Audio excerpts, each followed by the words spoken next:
So there's something that I'll demonstrate after when we finish recording is something that some teachers I've been working with at some other schools have found useful, and it's sort of a cool little thing. And basically, you know, I think the if you're on the Hyperdoc, if you click the thing that says the overview in the middle, you'll find this slideshow, which I don't think this slideshow is actually really necessary. I just wanted to demonstrate how the recording of the sound and how Hyperdocs can be a living document.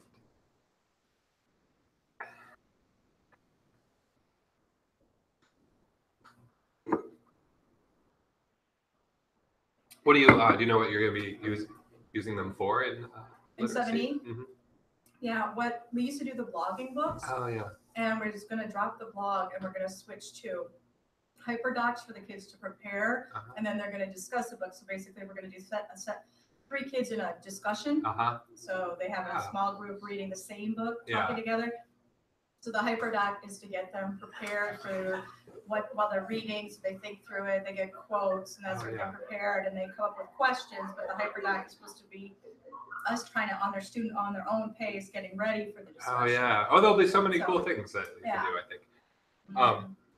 Right. So I guess. Oh yeah, I can think. Yeah, it's going to be great. I think. Depending on, I mean, there's so many different ways to structure it. If you click the link in the second slide, you'll see there's just another little Padlet here. We don't have to do this. I didn't know what that group was going to look like, but I thought like before you start thinking about Hyperdocs, you might think about specific lessons that are coming up, because that way you might be more inclined to like see how they fit into your lesson.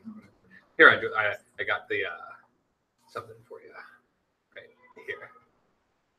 You can see a sample Hyperdoc if you go to tinyurl.com/studentpaste. Oh, and heads up, the audio in this room is being recorded right now, just for like 2 minutes.